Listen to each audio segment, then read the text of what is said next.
Hello students. Good evening sir. Good evening बेटा। Good good evening. Evening sir. Good evening. Good evening sir. Sir.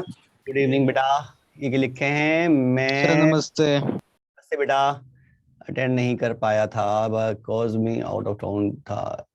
क्या मुझे आज ये lecture attend करना चाहिए? लास्ट वीक के कवर करने चाहिए? सिद्धांत बेटा अटेंड कर लो, हो सकता है 5 से 10% ही समझ में आए, कोई बात नहीं, लेकिन कुछ तो दिमाग में घुसेगा। लाइव लेक्चर से बहुत फर्क पड़ता है। सर आपने होमवर्क दिया था 4 क्वेश्चन का। बिल्कुल दिया था। और सर सर मेरा वो सर हुए नहीं। Direction of electric field sir अपने एक पास हुआ है प्रॉब्लम था। सर सर, वो मुझसे सेकंड वाले का। एक एक करके एक एक डायरेक्शन ऑफ इलेक्ट्रिक फील्ड थोड़ा को बता दिए sir. Direction of electric field ध्यान रखना है, away from positive charge and towards negative charge. Positive charge से निकलती है, नेगेटिव चार्ज पे टर्मिनेट होती है। और डिटेल हम इलेक्ट्रिक लाइंस में भी पढ़ेंगे। और सर वो लास्ट दिन जो आपने क्वेश्चन सॉल्व किया था उसमें पार्ट 2 जो था वहां पर आपने इनटू जो इलेक्ट्रिक फील्ड किया है। हाँ सर ये इसमें ही। हाँ सर इसका जो पार्ट 2 जो है सर, पार्ट 2 में जो इनटू। हाँ सर इसका जो किया है सर इनटू इलेक्ट्रिक फील्ड से, उसमें इलेक्ट्रिक फील्ड या कांस्टेंट ही रहेगा जो वो पार्ट तो 1 में हम लोग वही फाइंड उसने उसने वही कहा है कि उसी पॉइंट पे वो हटाओ और दूसरा लगा दो, तो इलेक्ट्रिक फील्ड तो वही रहेगी। इलेक्ट्रिक फील्ड क्यों चेंज होगी? मतलब जो चार्ज अगर चेंज हो गया तो हाँ सर, मेरा भी यही डाउट था। मेरे बच्चे, चार्ज तो चार्ज ये अगर चेंज से किया। चेंज हो गया तो यहाँ पे जो इलेक्ट्रिक फील्ड निकाली है वो बाकी सबकी वजह से निकाली है, इसकी वजह से नहीं निकाली। ये कॉन्सेप्ट ध्यान रखोगे, ये कंफ्यूजन नहीं होना चाहिए। अगर मैंने किसी ए पॉइंट पे क्यू चार्ज रखा और मुझे बताना है कि इस क्यू चार्ज पे कितना फोर्स लग रहा है, तो फोर्स जो हम निकालते हैं वो लिखते हैं क्यू इंटू ई वेक्टर। ये जो इलेक्ट्रिक फील्ड है ये किसकी वजह से है? बाकी जो चार्जेस आपस आसपास हैं उनकी वजह से, इस क्यू की वजह से नहीं है। इस क्यू की वजह से नहीं है। मैं यहां पे Q1 रख दूं तो मैं सिर्फ Q1 कर दूंगा, क्योंकि बाकी की वजह से यहां पे इलेक्ट्रिक फील्ड तो वैसी की वैसी, जो भी चार्जेस आसपास पड़े हुए हैं उनकी वजह से इलेक्ट्रिक फील्ड यहां पे वही रहेगी। बस यहां पे पहले Q रखा था तो Q से मल्टीप्लाई कर दिया, Q1 रखा तो Q1 से मल्टीप्लाई कर दिया। हाँ सर जो फील्ड में जो हर एक पॉइंट में जो इलेक्ट्रिक फील्ड कांस्टेंट होगा हमेशा। अगर आप चार्ज का डिस्ट्रीब्यूशन चेंज नहीं कर रहे तो इलेक्ट्रिक फील्ड चेंज नहीं होगी। Okay sir. फोर्स तो चेंज होगी ना सर, फोर्स। फोर्स तो डिपेंड कर रहा है कि कौन सा चार्ज रखा, उस पर भी डिपेंड कर रहा है। क्यू पे भी तो डिपेंड कर रहा है इलेक्ट्रिक फील्ड के साथ साथ। तो अगर आपने क्यू चेंज किया तो फोर्स चेंज हो जाएगा। सर एक क्वेश्चन है सर, जो उसमें आया था सर टेस्ट में, सर एक पूछना है। बोल। सर मैं सर रेडी कर रहा हूँ एक स्क्रीनशॉट। सर मैंने आपको व्हाट्सएप भी करा था एक क्वेश्चन। हाँ, एक क्वेश्चन तो मैक्सिमम बच्चों ने गलत किया होगा, मुझे उम्मीद थी कि वो गलत करेंगे। सर वो पेंडुलम वाला सर, जिसमें वो था सर एन फंडामेंटल चार्जेस। बोल बोल। Sir an fundamental charges each of charge q are to be distributed as 2 point charges separated by a fixed distance. ठीक है। Then the maximum to minimum force bears a ratio n is even and greater than 2. अच्छा, maximum और minimum force की ratio निकालनी है। Yes sir. देख, maximum force तो तब लगेगा जब मैं इसको दो पार्ट में डिवाइड करूंगा, Q/2 और Q/2 में, तब मैक्सिमम फोर्स लगेगा। सर लेकिन n पार्टिकल्स है ना। n पार्टिकल्स हैं। दोबारा से क्वेश्चन पढ़। सर एक minute. Sir n fundamental charges each of charge q are to be distributed as 2 point charges ठीक है। separated by a fixed distance. Then ठीक the है। maximum to minimum force bears a ratio ठीक है। n is even and greater than 2. ठीक है। अब देख बेटा, टोटल चार्ज जो है वो NQ का है। Yes sir. इसको अगर मैं दो पार्ट में डिवाइड करूं, एक Q1 और एक Q2, तो Q1 और Q2 का सम तो वही आना चाहिए NQ। Yes sir. और दो पॉइंट चार्ज बना दिए, एक Q1 का एक Q2 का, R डिस्टेंस पे रख दिया। इनमें जो फोर्स लगेगा वो लगेगा K Q1 Q2 upon R square. Yes, sir. ये फोर्स जो है, देखिए इसमें K कांस्टेंट R कांस्टेंट दे रखा है क्वेश्चन के अकॉर्डिंग, यानी कि फोर्स मैक्सिमम होगा जब ये प्रोडक्ट मैक्सिमम होगा। Yes, sir. अब मैक्सिमम मिनिमा का कॉन्सेप्ट कि दो नंबर्स A और B अगर उनका सम कांस्टेंट है और मुझे उनके product A into B Z को मैक्सिमाइज करना है, ये Z की वैल्यू मैक्सिमम आएगी if A is equals to B होगा। याद है ऐसा कुछ किया था मैथमेटिकल टूल्स में? Yes sir. Sir, नहीं याद है सर। नहीं याद तो याद कर ले बेटा, डेरिवेटिव से कर सकता है तो इसे आराम से, कि दो Sir- नंबर्स का सम अगर कांस्टेंट है तो उनका प्रोडक्ट मैक्सिमम तब होता है जब दोनों इक्वल होते हैं। Okay, sir. तो वही दो चार्जेस हैं Q1 Q2, उनका सम तो कांस्टेंट है NQ, तो उनका प्रोडक्ट मैक्सिमम तब होगा जब दोनों इक्वल होंगे, मींस NQ/2 और NQ/2। तो उस समय जो फोर्स लगेगा मैक्सिमम फोर्स वो लगेगा K time NQ/2 into NQ/2 upon R square. ये तो Yes, निकल गया sir. Maximum force. अब निकालना है मिनिमम। तो मिनिमम हम कितना कर सकते हैं कि एक पॉइंट चार्ज तो मैं इलेक्ट्रॉन के चार्ज के बराबर बना दूं, इससे कम तो मैं कर ही नहीं सकता। Yes, sir. और दूसरा पॉइंट चार्ज मैं बना दूं QNQ माइनस E का, क्योंकि टोटल तो Yes, NQ रहना yes, चाहिए sir. अगर मुझे चार्ज पार्टिकल देने। लेकिन मिनिमम मैं 0 भी कर सकता था वैसे, एक को चार्ज ही ना दूं, दूसरे को दे दूं, Sir, लेकिन उसने force कहा zero. कि 4 0 हो जाता। ऑप्शन क्या दे रखे हैं उस पर डिपेंड करता है कि मैं क्या आंसर मार्क करूंगा। ऑप्शन क्या क्या थे?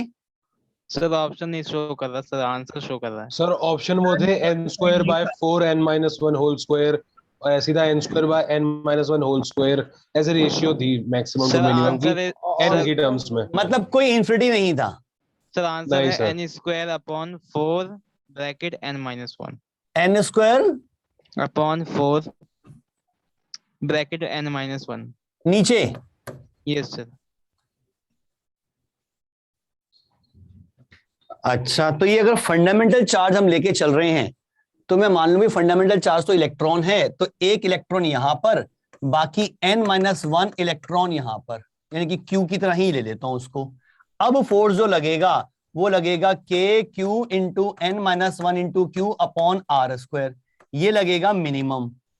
तो अगर मैं इन दोनों की रेशो निकालूं F मैक्स अपॉन F मिन, तो ये मिलेगी दिस अपॉन दिस। तो इसमें से क्या क्या कट जाएगा भाई? K कैंसिल हो जाएगा, R स्क्वायर कैंसिल हो जाएगा, Q स्क्वायर भी कैंसिल हो जाएगा। यहां बचेगा ऊपर n²/4 और डिनोमिनेटर में बचेगा n-1। तो आंसर वही आ रहा है बेटा। तो यहाँ पे फंडामेंटल चार्ज का मतलब मिनिमम जो पैकेट साइज है वो इलेक्ट्रॉन का चार्ज लेके चल रहे हैं। सर एक डाउट है सर इसमें। बोल सर बेटा। Q की वैल्यू E होगी, सर जो बेटा? डिवाइड, तो जो आपने Q लिया है उसकी वैल्यू हम मिनिमम E लेंगे ना। बिल्कुल मिनिमम ई लेंगे। तो वहां भी ई लिखता है, यहां भी ई लिखता है, दोनों को मैंने क्यू ही लिख दिया जब क्यू से स्टार्ट किया था तो मैंने। सर जो मैक्सिमम मिनिमम होता है सर उसमें किस, सर जो डिफरेंशिएट करके निकालते हैं मैक्सिमम मिनिमम, सर वो सर किसके रिस्पेक्ट में करते हैं सर? इसमें कंफ्यूजन हो जाता है थोड़ा सा। वो तो वेरिएबल देखना पड़ेगा कौन सा है। जैसे इसी क्वेश्चन की मैं बात करूं, हटा दूं इसको बेटा, यस सर। इसी क्वेश्चन की बात करूं तो यहां पर Q1 प्लस Q2 जो है वो NQ है, और मुझे Q1 Q2 को मैक्सिमाइज करना है, जिसको मैंने सपोज Z मान लिया। तो Z को मैक्सिमाइज करना है और Q1 Q2 वेरिएबल हैं, दो वेरिएबल के साथ तो हम कभी भी मैक्सिमाइज नहीं कर सकते, एक वेरिएबल हटाना पड़ेगा, और वो हटाने के लिए रिलेशन मेरे पास है। तो मैंने क्या किया, इसको लिखा Q1 into NQ minus Q1, Q2 को मैं ऐसा लिख सकता हूं। Yes sir. तो Z की वैल्यू आ गई NQ Q1 minus Q1 square, bracket open कर दिया। Yes sir. अब Z को मैक्सिमाइज करना है और वेरिएबल रह गया है सिर्फ Q1, तो मैं Q1 के रिस्पेक्ट में मैक्सिमाइज नहीं कर सकता इसको अब। Yes sir. तो सिंपली dZ/d निकालो, क्योंकि Q1 वेरिएबल है, तो ये आ जाएगा NQ माइनस 2Q1, और फर्स्ट डेरिवेटिव को 0 करके क्रिटिकल पॉइंट मिलता है, तो Q1 की वैल्यू आ रही है NQ/2, जब Q1 की वैल्यू NQ/2 होगी तो Q2 की वैल्यू भी NQ/2 आ जाएगी। और सेकंड डेरिवेटिव से चेक करोगे कि वो मैक्सिमा की कंडीशन है, सेकंड डेरिवेटिव कर लो तो यहां बचेगा भाई NQ तो 0 हो जाएगा, -2 बचेगा, means negative. Second derivative negative आने का मतलब मैक्सिमा की कंडीशन। मैक्सिमा। ठीक है, सर इससे डिफरेंशिएशन से मिनिमम पॉइंट कैसे आएगा? इसमें मिनिमा निकल नहीं रहा, इसमें क्रिटिकल पॉइंट एक ही निकल रहा है, तो लोकल मैक्सिमा एक ही निकल रहा है, लेकिन एब्सोल्यूट मिनिमा मिल सकता है अगर मैं इनमें से एक को 0 कर दूं। इसको दूसरे टर्म्स में देखो कि दो नंबर्स हैं A और B, जिनका सम सपोज 24 है। वो कहते हैं कि A और B क्या हो अगर दोनों पॉजिटिव हैं। ये दे रखे हैं कि A और B दोनों पॉजिटिव हैं, ठीक। उसने कहा कि A और B क्या हो, या इक्वल टू B कह सकते हैं, नॉन नेगेटिव नंबर, कि इनका प्रोडक्ट मैक्सिमम आए। तो Z की मैक्सिमम वैल्यू हो सकती है जब A मैक्सिमम होगा जब A equal to B equal to 12 होगा, और Z की मिनिमम वैल्यू लिख सकता हूं जब A और B में से कोई एक को 0 कर दूं। तो मिनिमा पे लोकल मिनिमा नहीं आ रहा, मिनिमा एब्सोल्यूट मिनिमा आ रहा है, लेकिन मैक्सिमा का जो आ रहा है वो लोकल मैक्सिमा आ रहा है, और वो एब्सोल्यूट मैक्सिमा भी बन रहा है। ठीक है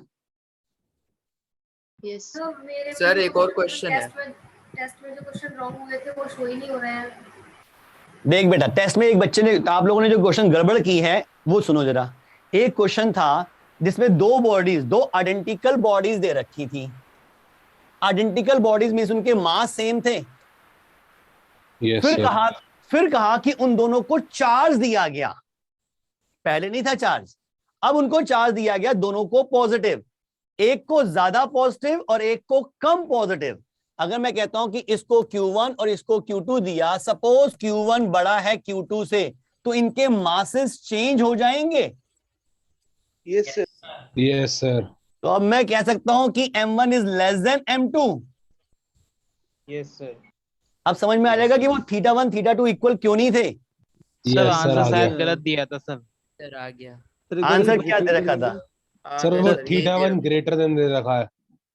सर आंसर मैंने सही किया था सर, लेकिन गलत शो हो रखा है सर पोर्टल पे।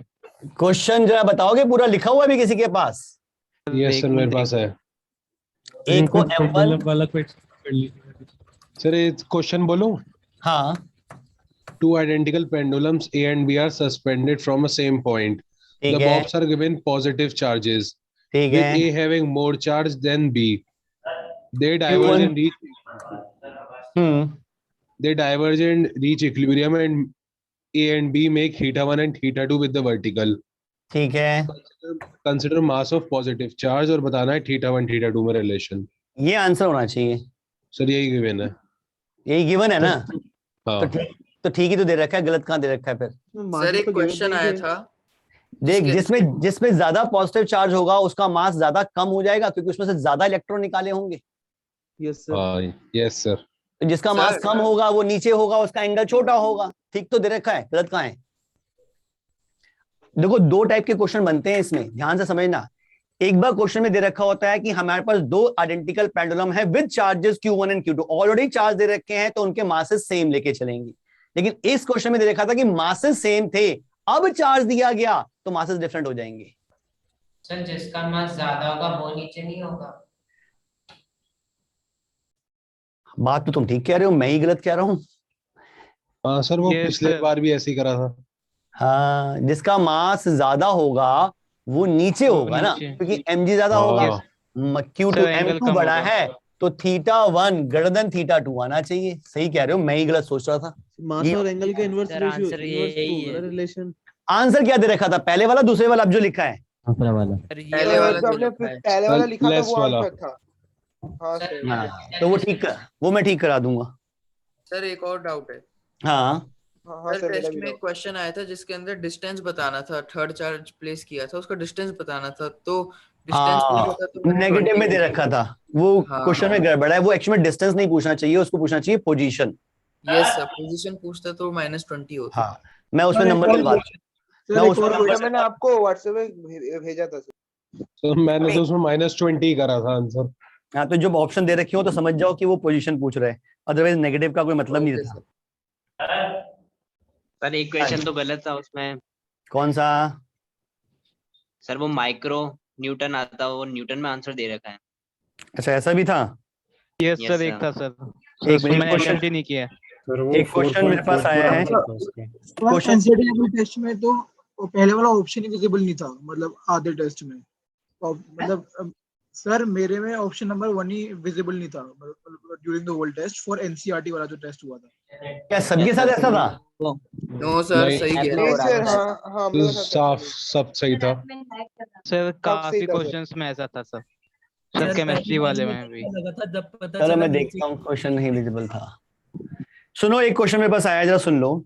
2 small conducting spheres each of mass 9 into 10 raised to power minus 4 kg are suspended from same point by non-conducting strings of length 100 centimeter.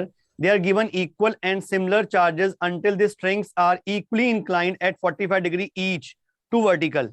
The charge on each sphere is dash coulomb. ठीक है जी, यहां पर इस तरह से दे रखा है 2 small conducting sphere mass, m मान लेते हैं, इनका मास दे रखा है, और एंगल जो हो गया है वो 45 डिग्री का हो गया है, और लेंथ दे रखी है 1 मीटर की, और एंगल 45 डिग्री के दोनों हो गए हैं। हमें निकालना चार्ज ऑन ईच स्फीयर। तो नीचे लगेगा mg, इधर लगेगी टेंशन, इधर लगेगा इलेक्ट्रोस्टैटिक फोर्स। सर इसमें एमजी और इलेक्ट्रोस्टैटिक इक्वल होंगे क्योंकि 45 बना रहा है। 45 का एंगल है, बिल्कुल। आप सीधा कह सकते हो FE is equals to mg, means KQ² by R² is equals to mg। ठीक है जी। और जो ये डिस्टेंस है FE is equals to mg, तो FE is equal to mg कैसे सर? देख मेरे बच्चे, T sin 45 mg के बराबर होगा, T cos 45, और T sin 45 FE के बराबर होगा। Okay sir, okay. और sin 45 cos 45 बराबर होते हैं, तो मैं डायरेक्टली इन दोनों को बराबर कर सकता हूं, क्योंकि एग्जैक्टली 45 पे जा रहा है, इनका रिजल्टेंट एग्जैक्टली 45 पे जाएगा, तो इनका इक्वल होना जरूरी है। तो यहां आ जाएगा 9 into 10 raised to power 9 into Q² upon R। R का मतलब हो गया L1 cos 45 या sin 45, 1/√2, 1/√2 का स्क्वायर मतलब 1/2, तो 2 ऊपर आ जाएगा, is equals to m। m कितना दे रखा है सर? 1/√2 नहीं होगा sir distance. 9 into 10 to the power minus 1/√2 होगा, उसका स्क्वायर भी तो करोगे, R² है बेटा। सर 1/√2 का डबल होगा ना? ओहो, डबल होगा ना दोनों के बीच में। हाँ बिल्कुल, आज तो बहुत गलतियां कर रहा हूं मैं। 1/√2 प्लस 1/√2 हो गया √2, √2 का स्क्वायर हो गया 2। Yes sir. और यहाँ पे मास कितना दे रखा था? 9 into 10 to the power minus 4 into जी 10 मान लेते हैं, 9 कैंसिल कर देते हैं, 10 की पावर ये 9 है, उधर जाके -9 हो जाएगी, -9 -13 -12, तो 10 की पावर -12, तो Q आ गया √2 इंटू 10 की पावर -6 कुलाम, यानी कि 1.414 माइक्रो कुलाम। ठीक है सर जो इंटीजर टाइप क्वेश्चंस आते हैं टेस्ट में, तो उसके अंदर जैसे आंसर आना था 1.4 और मैंने लिख दिया 1.44, तो वो गलत हो गया। अच्छा, ऐसा होना नहीं चाहिए।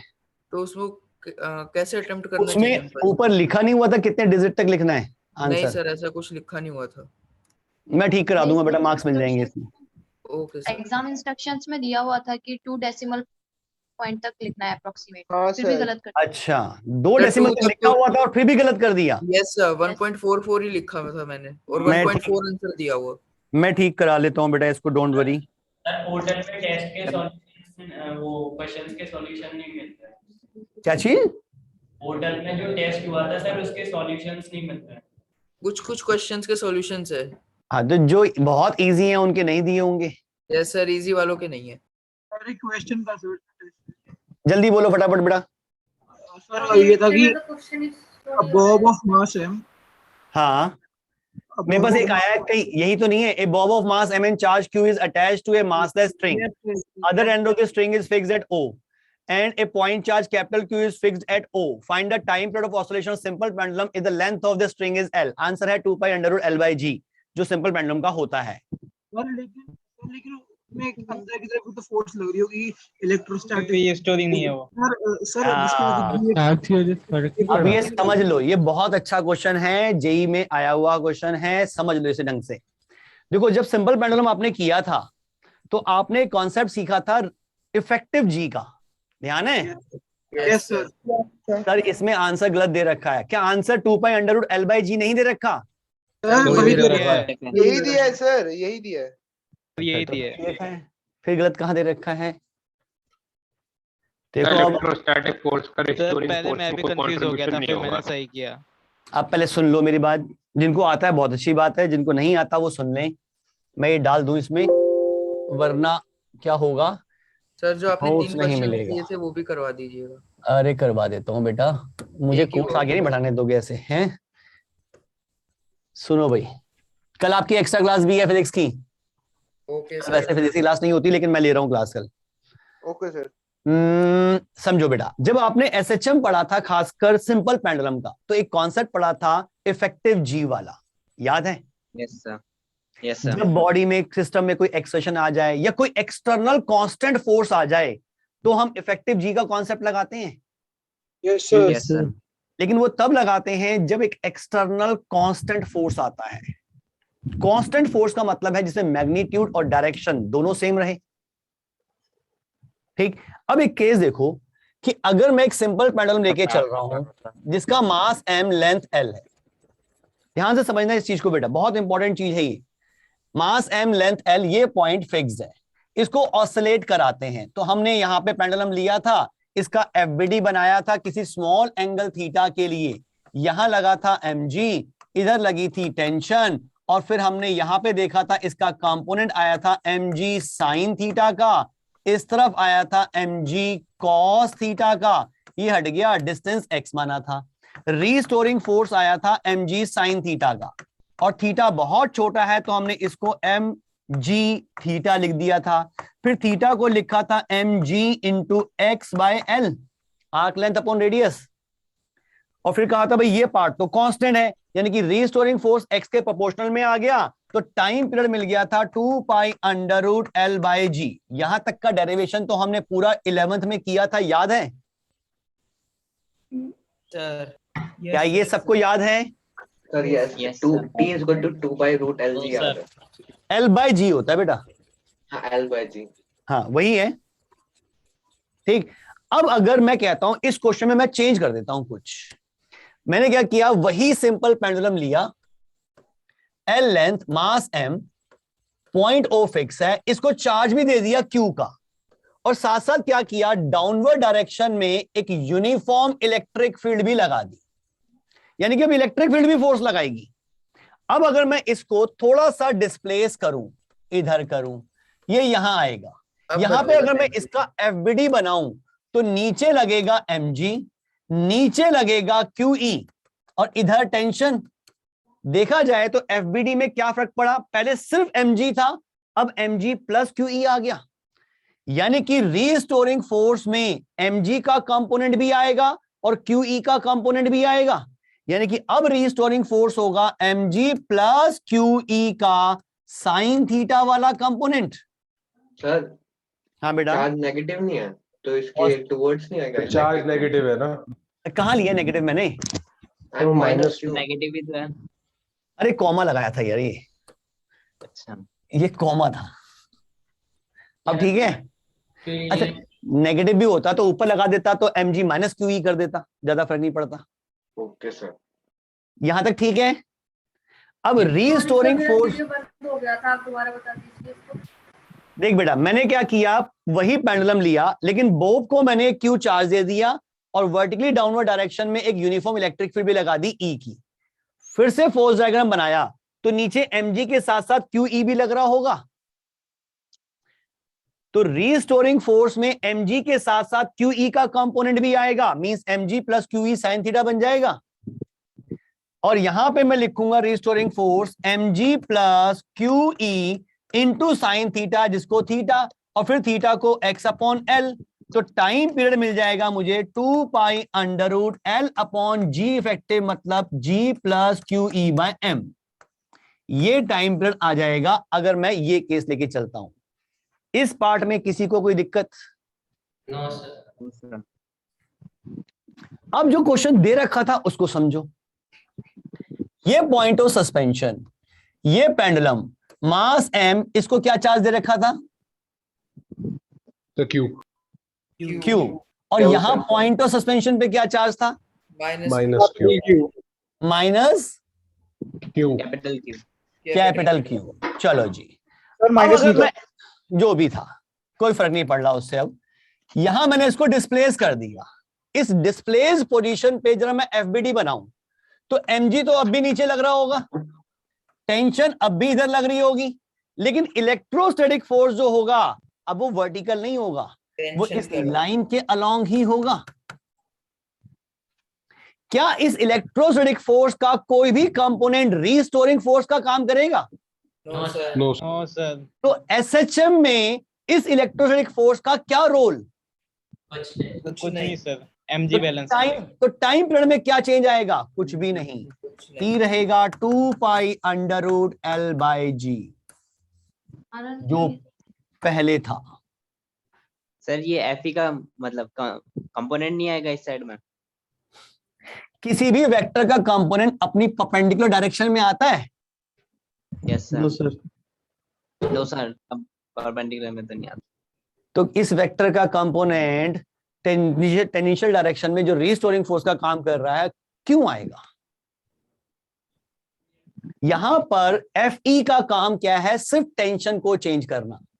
SHM में Fe का कोई रोल नहीं, यहां पर Fe का रोल है, क्योंकि यहां पर एक कांस्टेंट फोर्स आ गया QE। बॉब यहां पर हो तो भी QE नीचे लगेगा, बॉब यहां पे आ जाए तो भी QE नीचे लगेगा, बॉब यहां पहुंच जाए तो भी QE नीचे लगेगा। लेकिन इस केस में जो इलेक्ट्रोनिक फोर्स है वो हमेशा स्ट्रिंग के अलोंग ही रहेगा, डायरेक्शन चेंज कर रहा है, कांस्टेंट फोर्स नहीं है। और देखा तो वो फोर्स जो है वो रीस्टोरिंग फोर्स में कोई कंट्रीब्यूशन ही नहीं कर रहा, तो उसकी वजह से SHM में क्यों चेंज आएगा? SHM तो वैसे का वैसे ही रहेगा जैसे था, तो टाइम पीरियड वही का वही रहेगा। क्या ये बात समझ में आ की रही है? डायरेक्शन कैसे चेंज हो गई Fe की? पहले ये अवे था उससे। कहां? अरे वो मैंने इलेक्ट्रिक फील्ड डाउनवर्ड लगाई थी, यहाँ पे पॉजिटिव चार्ज और नेगेटिव चार्ज है तो अट्रैक्टिव लगेगा बेटा। Okay sir. जब बॉब यहां होगा तो Fe इधर लग रहा होगा, जब बॉब यहां पहुंचेगा तो Fe इधर लगेगा, बॉब यहां आएगा तो Fe की डायरेक्शन यहां आ जाएगी। Fe की डायरेक्शन तो हमेशा स्ट्रिंग के अलोंग ही चल रही है, तो उसका कोई भी कंपोनेंट टेंजेंशियल डायरेक्शन में तो आ ही नहीं सकता, मींस रीस्टोरिंग फोर्स में तो वो कोई काम ही नहीं करेगा, तो SHM में तो उसका कोई कंट्रीब्यूशन नहीं है। क्या ये बात क्लियर हुई? Yes sir. सर यहाँ पे एंगल काफी छोटा है।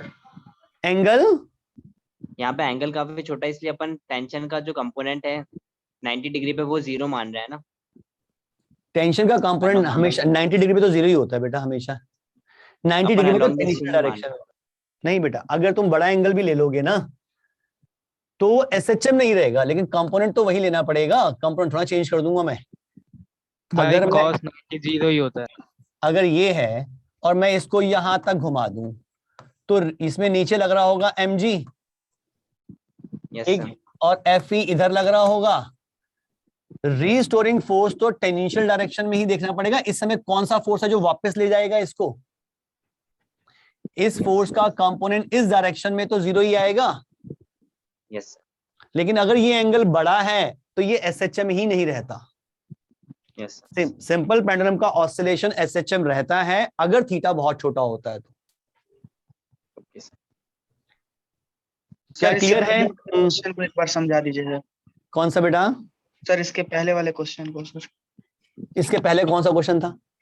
वो 2 बॉब्स वाले सर ना, पेंडुलम।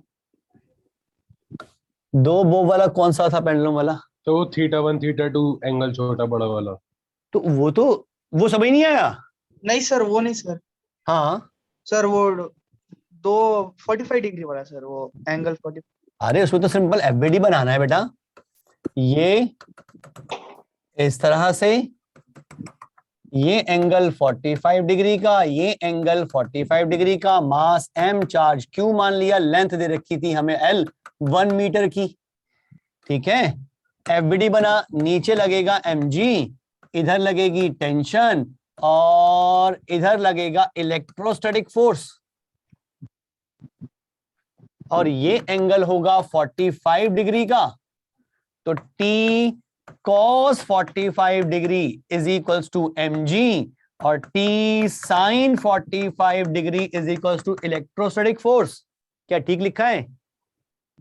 हाँ सर। T cos 45 और T sin 45 तो सेम ही होंगे, क्योंकि sin 45 और cos 45 की वैल्यू सेम होती है। हाँ सर। तो मैं इन दोनों को इक्वेट कर सकता हूं कि FE is equals to mg। जी सर। तो FE का मतलब हो गया KQ² by R² is equals to mg। बस डाटा पुट कर Q निकल जाएगा। हेलो हाँ बेटा।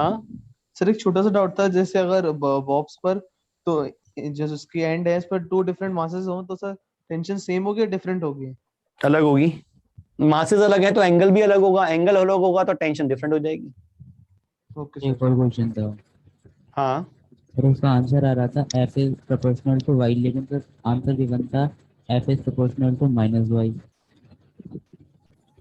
अगर दोनों ऑप्शन हैं तो फिर डायरेक्शन का ध्यान रखना है। क्वेश्चन बता। सर ये क्वेश्चन था कि दो चार्जेस हैं q जो कि शुरू से बता, शुरू से।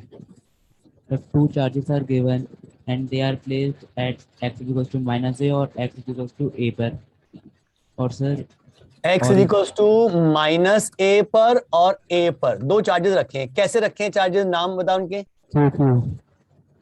q yes sir. और सर ओरिजिन से परपेंडिकुलर y वेक्टर पे y डिस्प्लेसमेंट कर दिए गए उनका।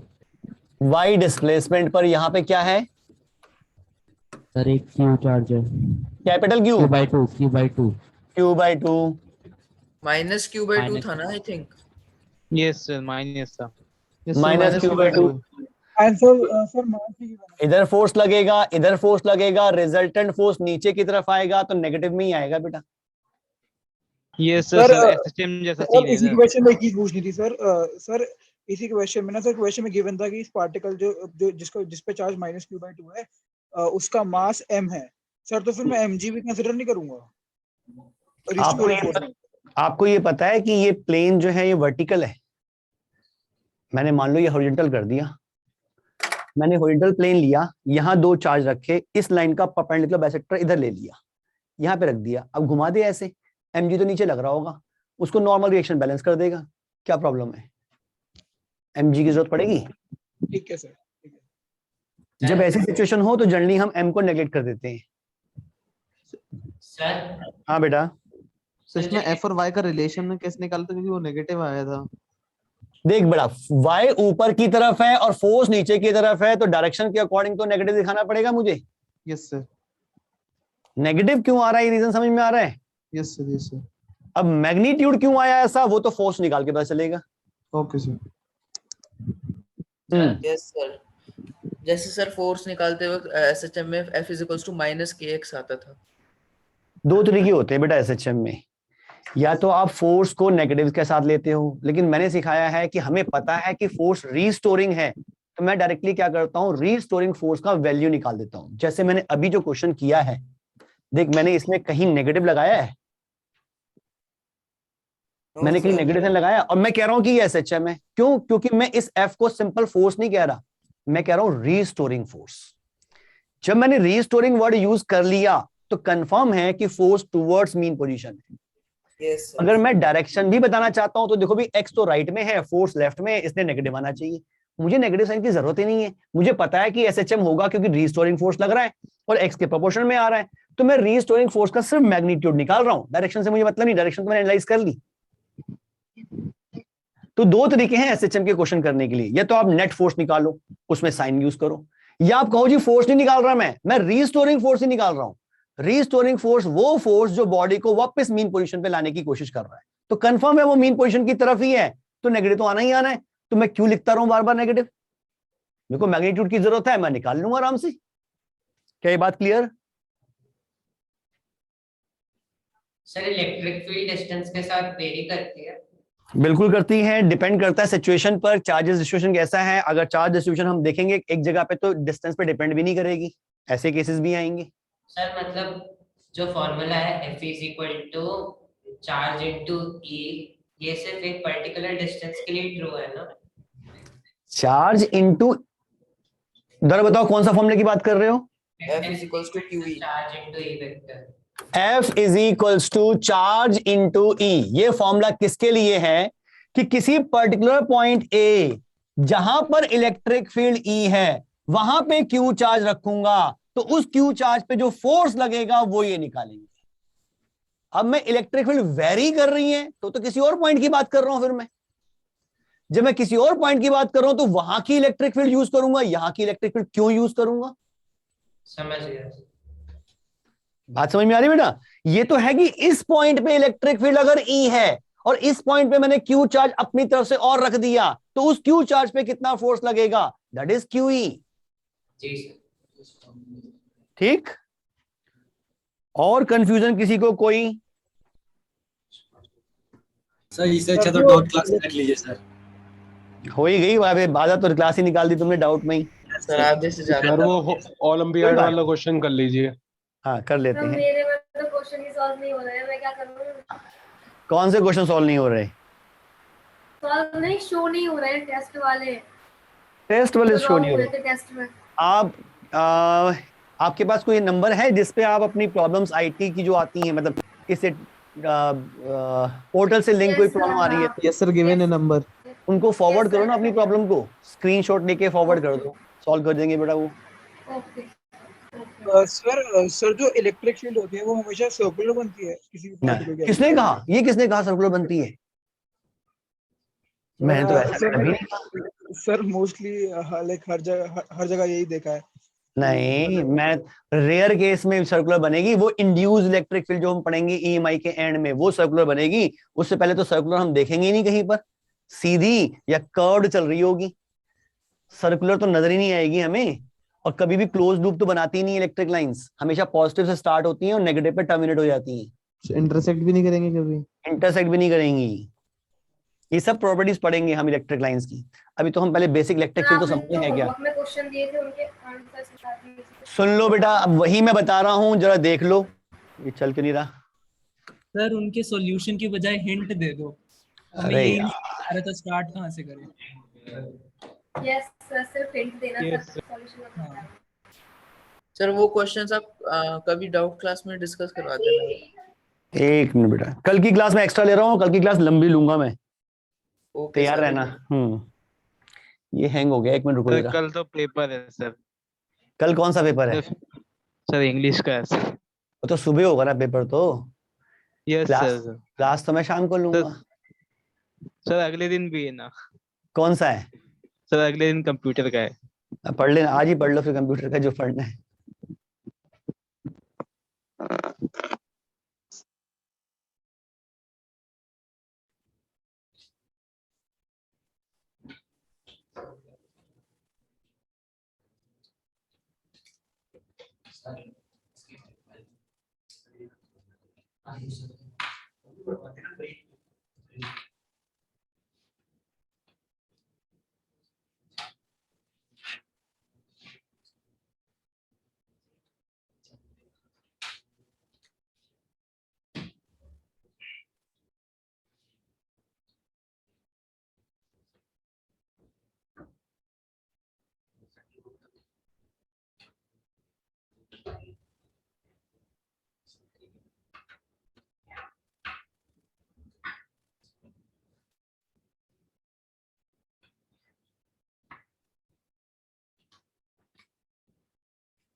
सर इसका 2 आ रहा है आंसर मेरा।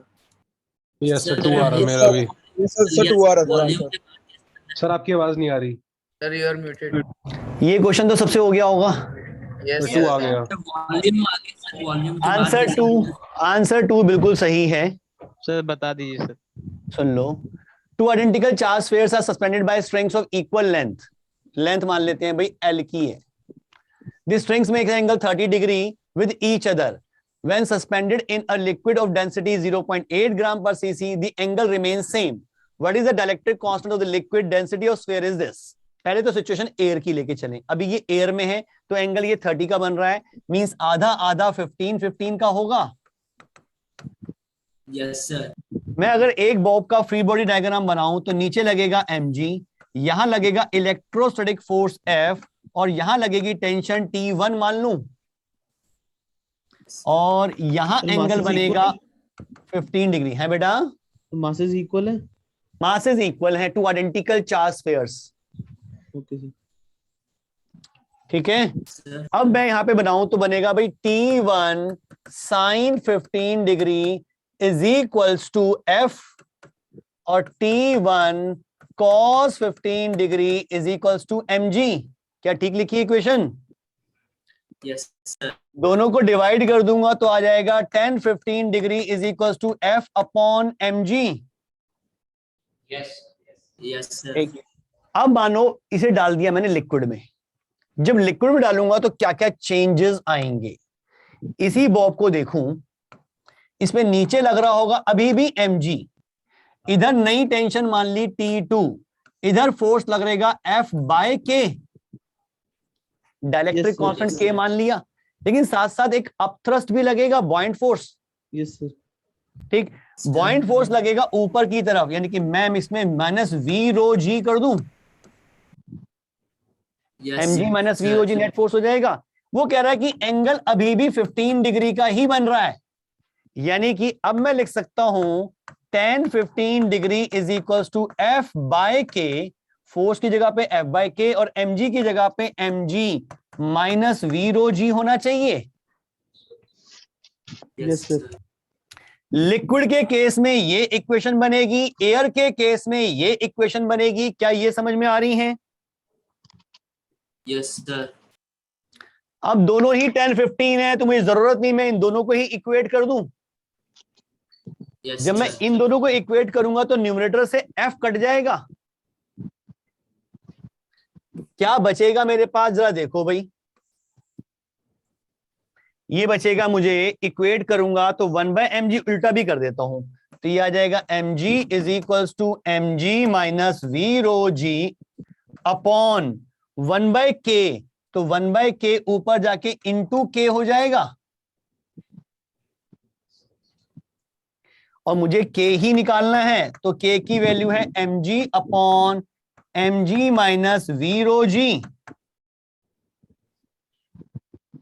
अब देखो क्या दे रखी density, the density of sphere, sphere की डेंसिटी है 1.6 ग्राम पर सीसी, और डाला किसमें है?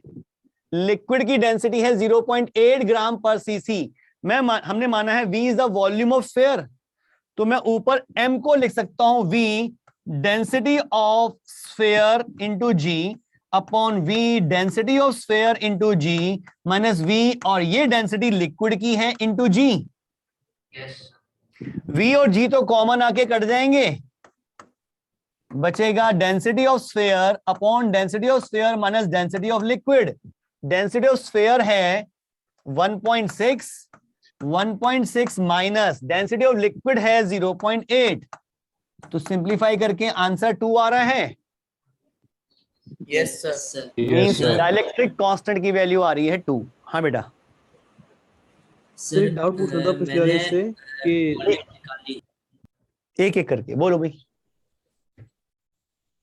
कोई एक बच्चा तो बोलो। अब सर मैंने वॉल्यूम निकाली थी और उसका आंसर mg/2 आया है। किसका आंसर? वॉल्यूम निकाली सर मैंने पहले वॉल्यूम निकाली, वॉल्यूम का आंसर mg/2 आ रहा है, आ ही नहीं सकता। वॉल्यूम का आंसर mg/2 कैसे? मतलब वॉल्यूम कैसा ये? सर वॉल्यूम तो निकाल ही नहीं सकते हम। वॉल्यूम मास तो पता ही नहीं है। डायमेंशनली भी इनकरेक्ट हो जाएगा। m तो दे ही नहीं रखा था सर।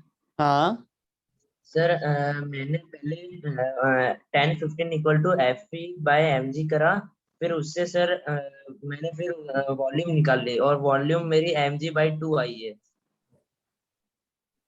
Fe/mg से वॉल्यूम? सर वॉल्यूम नहीं होगी, mg माइनस v रो जी की वैल्यू होगी। F क्या पुट किया? F क्या पुट किया? सर मैं 1 मिनट आपको शो कर देता हूँ। वॉल्यूम वैसे भी कटना है सर वो m को रिप्लेस करके तो v आया होगा डेंसिटी के साथ। mg minus v rho g की वैल्यू हो जाएगी v rho g by 2। मुझे तो ऐसे नजर नहीं आ रहा बेटा इतनी दूर से, मुझे बता दे कैसे किया। मैंने है ना एफ भी माना था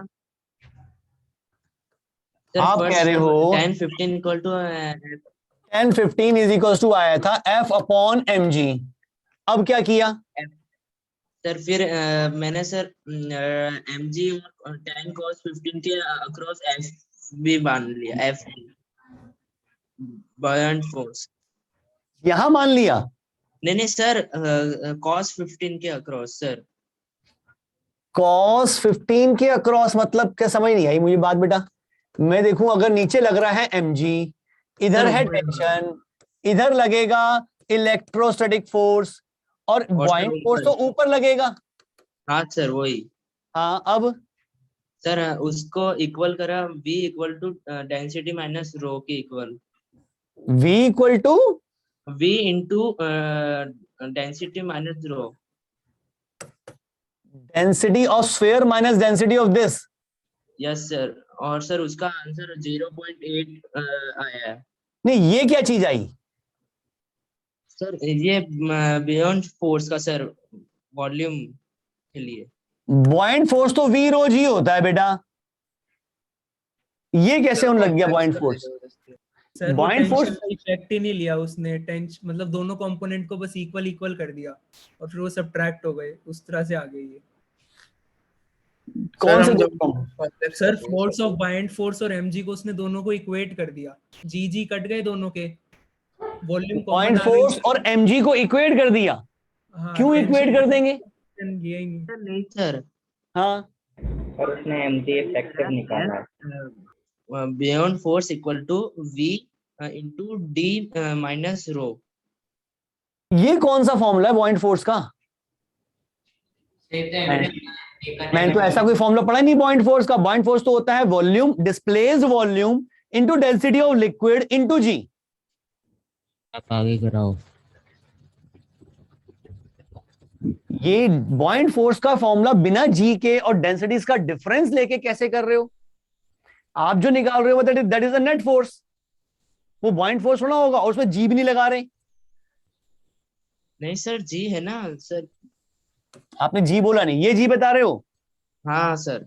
तो ये फोर्स जो होगा ये होगा net force in the downward direction. ये बॉइंट फोर्स होना होगा, ये तो होगा mg minus buoyant force is v into rho solid जो भी स्फीयर है minus rho of liquid into g। ये होगा, ये बॉइंट फोर्स नहीं है, ये इन दोनों का रिजल्टेंट है। बॉइंट फोर्स तो सिंपल ये है। Okay sir. क्या ये बात समझ में आ रही है बेटा? फिर आपने ये लेने के बाद फिर से mg भी कंसिडर किया था? नहीं सर। क्या कर रहे हो सर टाइटल गलत हो गया, कुछ कंफ्यूज हो गया, सॉरी। भाई अगर आपने ये ले लिया तो mg नहीं यूज करना, बिल्कुल ठीक किया आपने। लेकिन आप बता रहे हो ये बॉइंट फोर्स, बता गलत रहे हो मुझे, फिर कर ठीक रहे हो। अच्छा ये ले लिया, इसके बाद क्या किया फिर? सर वो डेंसिटी और रो की वैल्यू रख के सर माइनस करा और 0.8 vg आया मेरे। तो ये आया इसकी जगह पे, तो फिर इसको रखा कहां पर? Sir sir volume mass upon density होता है। हाँ हाँ तो सर उसमें प्लेस करा तो मेरा mg/2 आया।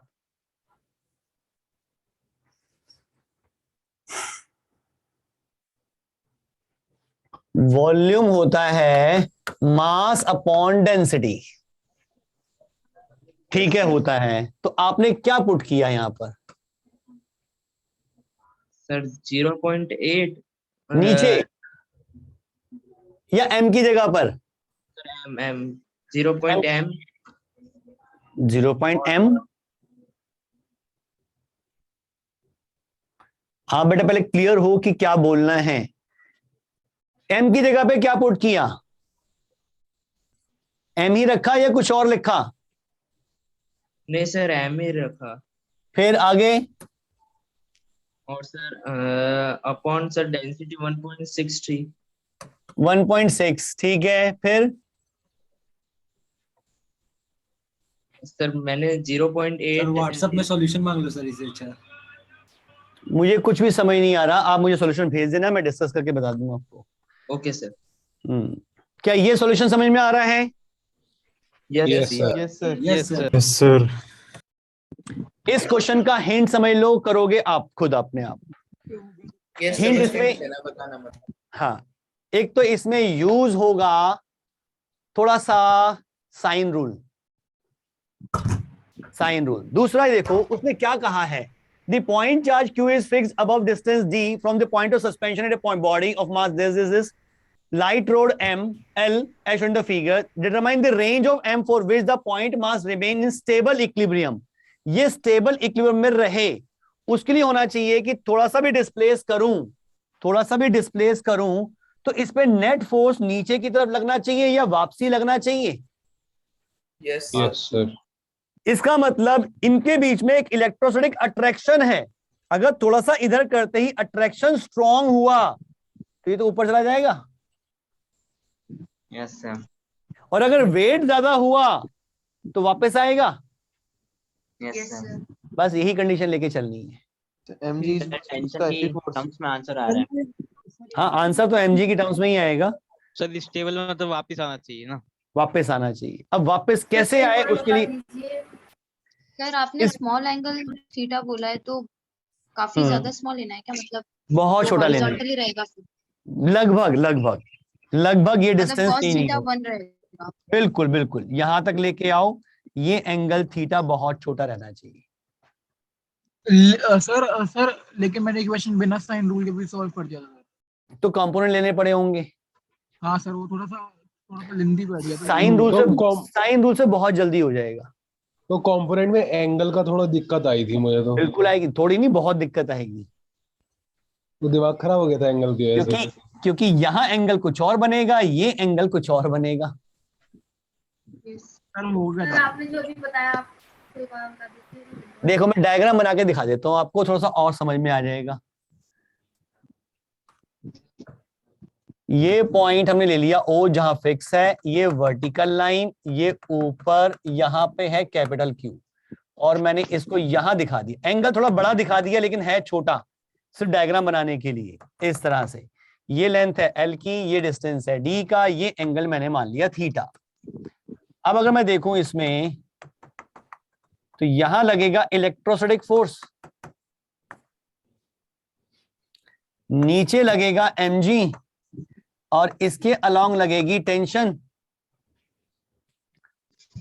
ठीक बनाया एवरीबॉडी? ये एंगल मान लो कुछ भी अल्फा। मैं अगर Fe को रिजॉल्व करूं तो Fe का कंपोनेंट इस स्ट्रिंग, इस रोड के परपेंडिकुलर आएगा Fe sine alpha. Fe cos alpha इस तरफ आ जाएगा।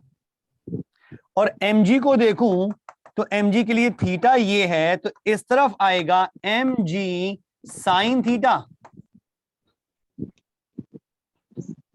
ये ठीक लिखे हैं? Fe साइन अल्फा और इधर mg sine theta. Yes sir. Yes अब ये वापस आए उसकी कंडीशन है mg sine theta must be greater than Fe sine alpha. बस इसे आगे सिंप्लीफाई करना है। कैसे? थोड़ा मैथ्स लगेगा, देखो जरा इसमें। सर मैंने इस क्वेश्चन को थोड़ा अलग तरीके से सोचा था। कैसे?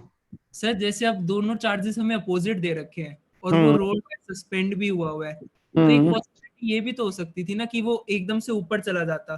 बिल्कुल। और फिर वहां भी तो स्टेबल इक्विलिब्रियम अचीव हो सकता था। उसने कहा यही स्टेबल चाहिए। ये कहाँ लिखा है? पॉइंट चार्ज दिस ठीक है। Determine the range of m for which the point mass remains in stable equilibrium. तो यहीं पे होगा ना जो सिचुएशन डिफाइन कर रखी है। एक नई सिचुएशन के बारे में मैं कैसे सोचूं? सर क्योंकि थोड़ा सा भी डिस्प्लेस होगा, अपोजिट चार्जेस है, ऑब्वियस सी बात है वो ऊपर जाएंगे और वहीं पर ही इक्विलिब्रियम बनाएंगे। नहीं, वो तो इक्विलिब्रियम बना ही सकते हैं हम, उसकी भी एक कंडीशन मिलेगी, लेकिन मैं कह रहा हूं यही इक्विलिब्रियम रहे अप्रोक्सीमेटली, तो क्या आंसर होगा? पर सर ये तो रॉड है ना, रॉड एकदम से ऊपर कैसे चली जाएगी, स्ट्रिंग थोड़ी ना है। हाँ नहीं, ये स्ट्रिंग नहीं है, ये स्ट्रेट रॉड है, आपने अब तो जाएगा नहीं ये। और अगर वेट का कंपोनेंट उससे ज्यादा है तो कैसे चला जाएगा?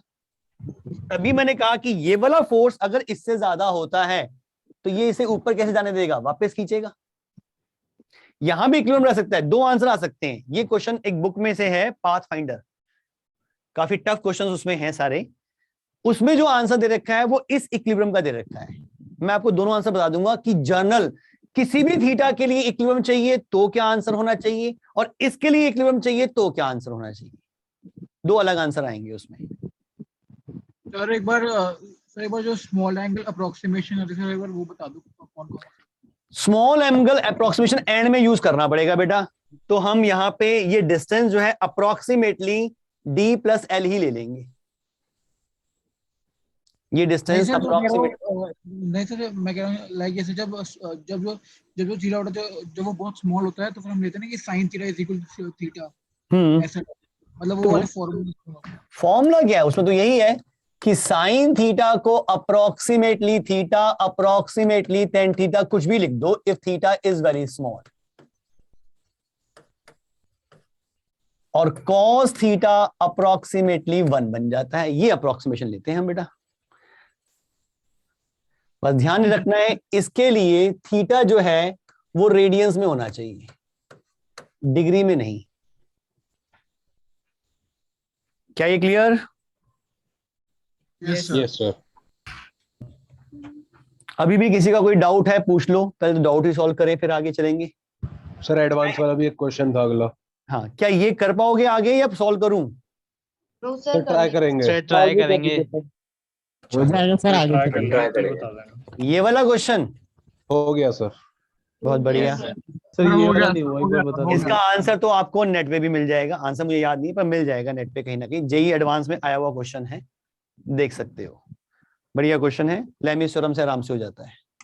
सर ये क्वेश्चन के अंदर बाय कॉर्ड ऑफ लेंथ 1 लिखा है, लेंथ l लिखा है। एल होगा बेटा, एल, वो गलती से L है। डायग्राम में 1 लिख रखा है। हाँ हाँ, एल ले लो, एल, अच्छा लेंथ एल। Okay sir. चलिए कुछ स्टार्ट करें आगे का फिर। Yes sir.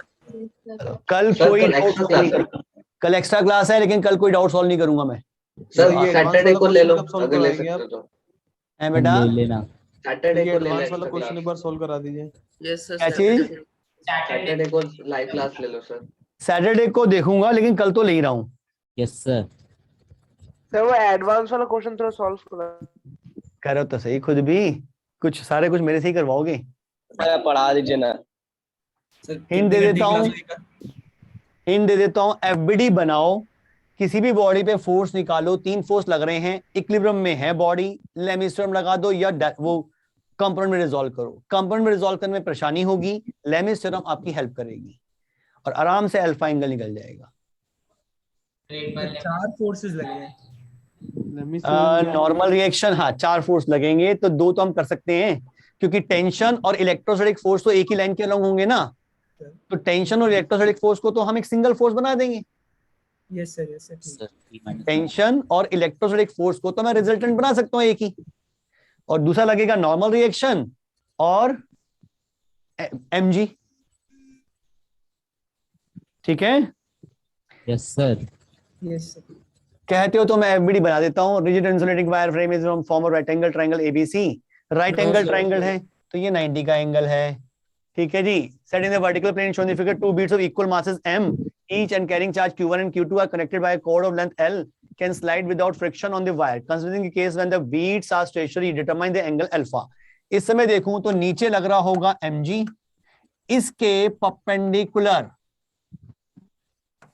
इस तरह लग रहा होगा नॉर्मल रिएक्शन, और इसके अलोंग, अब ये फोर्सेस दोनों पॉजिटिव हैं, कुछ देर ही रखा, पॉजिटिव मान लेते हैं, तो रिपल्शन फोर्स इधर लगेगा एफ ई, और इधर लगेगी टेंशन।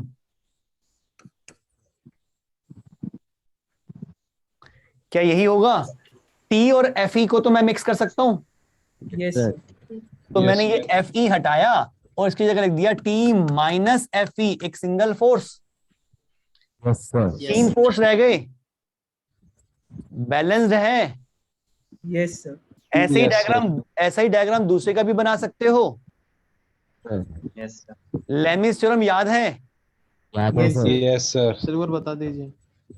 लेमिस थ्योरम याद नहीं है? तीन फोर्स अगर लग रहे हैं बॉडी पे और वो उसकी वजह से बॉडी अगर इक्विलिब्रियम में है, ये एंगल अल्फा, ये बीटा, ये गामा, तो F1 अपॉन साइन ऑफ उसका opposite angle is equal to F2 upon sine of opposite angle is equal to F3 upon sine of opposite angle. This is Lami's theorem. कुछ नहीं है, बिना sign कराया नहीं था ये वाला चीज। ये साइन रूल ही है और कुछ नहीं है।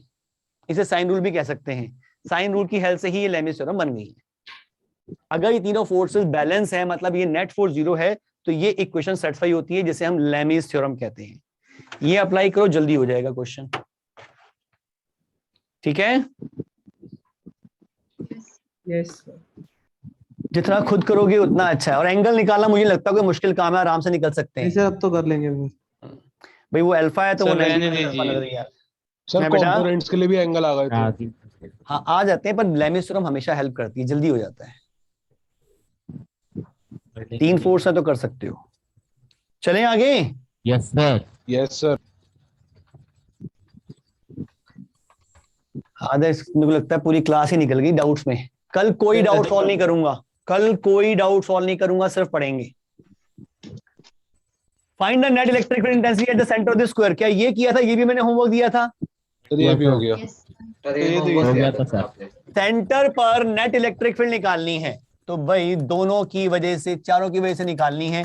तो मैं मान के चल रहा हूं भाई, यहां पर इलेक्ट्रिक फील्ड निकालनी है O पॉइंट पे, किसी एक Q चार्ज। ये डिस्टेंस कितना होगा?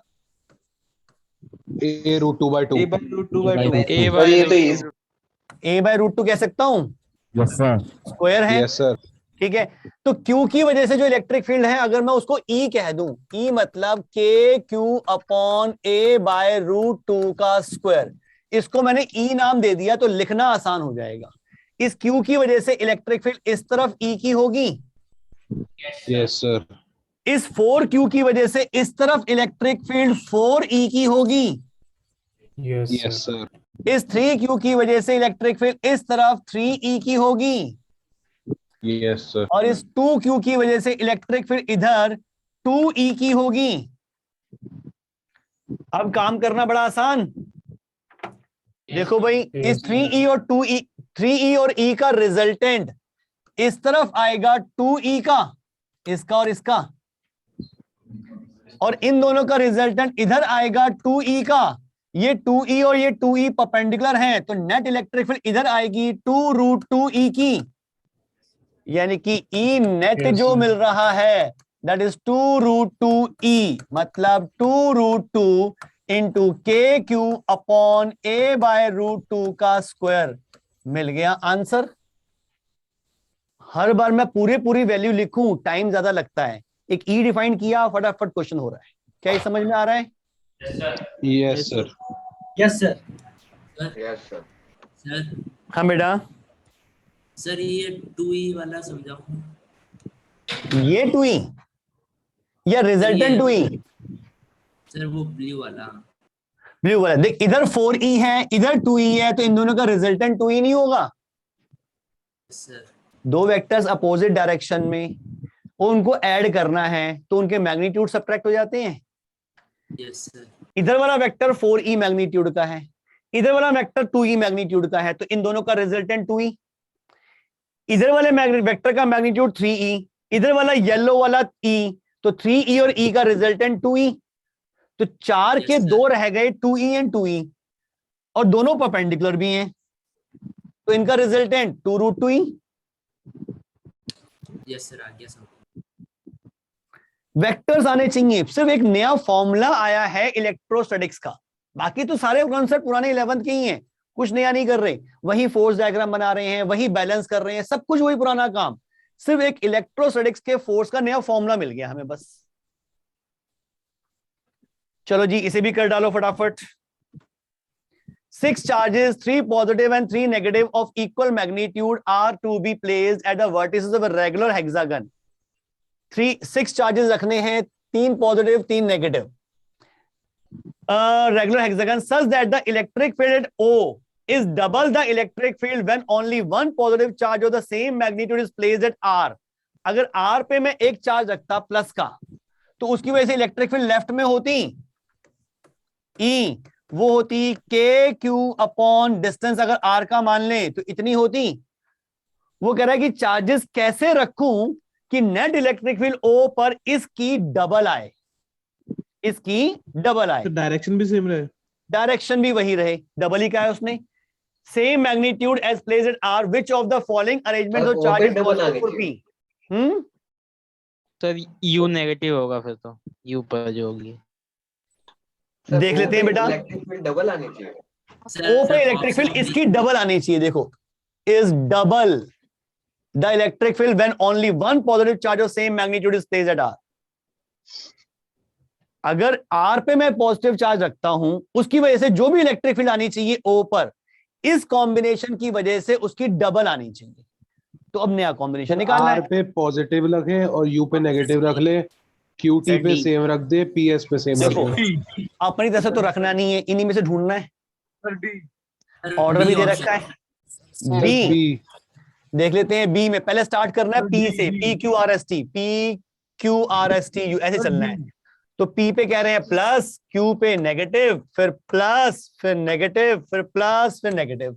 तो यहां पर देखो भाई, ये नेगेटिव चार्ज रिपेल करेगा इधर, sorry positive charge, negative charge की वजह से भी इधर, इस नेगेटिव चार्ज की वजह से इधर, इस पॉजिटिव चार्ज की वजह से भी इधर, इसकी वजह से इधर, इसकी वजह से भी इधर. ये तो नेट जीरो आ रही है. कहां पे हो रहा है आंसर? बी तो गलत आ रहा है बेटा. सर डी में देखूं, अगर मैं P से स्टार्ट करना है, negative positive positive negative positive negative. हाँ, ये ठीक लग रहा है, क्योंकि यहां पर देखें, इस पॉजिटिव की वजह से इस तरफ, इस पॉजिटिव की वजह से इधर कैंसिल हो गई इन दोनों की. इस नेगेटिव की वजह से टुवर्ड्स नेगेटिव, इस नेगेटिव की वजह से टुवर्ड्स नेगेटिव, ये भी कैंसिल हो गई. इस पॉजिटिव की वजह से इधर, इस नेगेटिव की वजह से भी इधर, दोनों ऐड हो जाएंगी. बिल्कुल सही है, डी आंसर आ रहा है. यस. क्या सबको समझ में आ रहा है ये? Yes sir. तो जो आपने बी वाले केस में बताया था, उसमें जीरो थोड़ी होगी सर. जीरो होगी बेटा. 3 वेक्टर आ रहे हैं इक्वल मैग्नीट्यूड के 120 के एंगल पर. Okay sir. देख, एक वेक्टर इधर आ रहा है, एक इधर आ रहा है, एक इधर आ रहा है. तीनों ही 2e के आ रहे हैं और इक्वली इंक्लाइंड है 120 पे, तो रिजल्ट तो जीरो आएगा उसमें.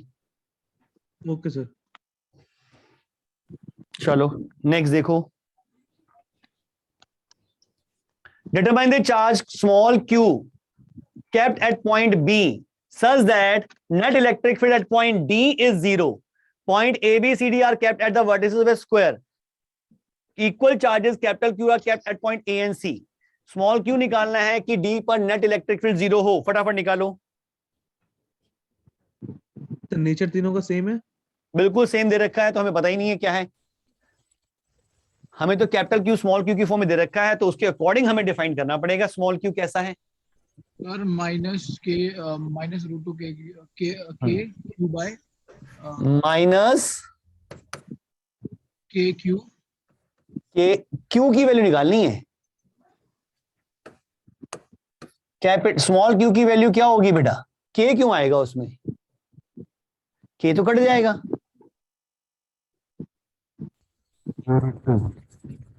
देखो जरा. हाँ, के तो कैंसिल हो जाएगा. Sir minus Q by root 2. Minus capital Q by root 2. Yes sir. ये आ रहा है आंसर. चेक करना पड़ेगा. देखो, समझो इस चीज को बेटा. मैंने मान लिया D पॉइंट पे इस कैपिटल Q की वजह से इलेक्ट्रिक फील्ड जो है वो E1 है, तो E1 राइट में होगी, और इस E1 की वैल्यू होगी KQ अपॉन R स्क्वायर, अगर ये डिस्टेंस मैंने R मान लिया है तो. ठीक. इस कैपिटल Q की वजह से इलेक्ट्रिक फील्ड इस तरफ होगी, लेकिन क्वांटिटी उसकी भी E1 ही होगी. तो इन दोनों का रिजल्टेंट जो आएगा वो इस तरफ आएगा, √2E1 का, इसके और इसका रिजल्टेंट, यानी कि इसकी इलेक्ट्रिक फील्ड इस तरफ होनी चाहिए, इसी मैग्नीट्यूड की, तभी तो जीरो करेगा। इधर होनी चाहिए तो कंफर्म है कि ये वाला चार्ज नेगेटिव होगा, तभी इस तरफ होगी।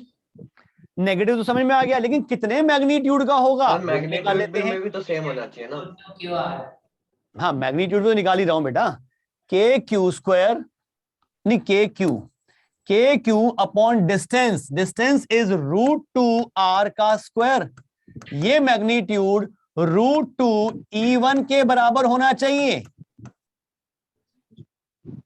अगर ये इलेक्ट्रिक फील्ड में E2 कह रहा हूं, तो ये E2 की वैल्यू √2 टाइम्स E1 के बराबर होनी चाहिए, तभी नेट जीरो आएगी। Yes sir. और ये है E2 और ये है E1, इक्वेट कर दिया तो K कैंसिल हो गया, R स्क्वायर कैंसिल हो गया, यहां बचा Q/2 is equals to √2Q।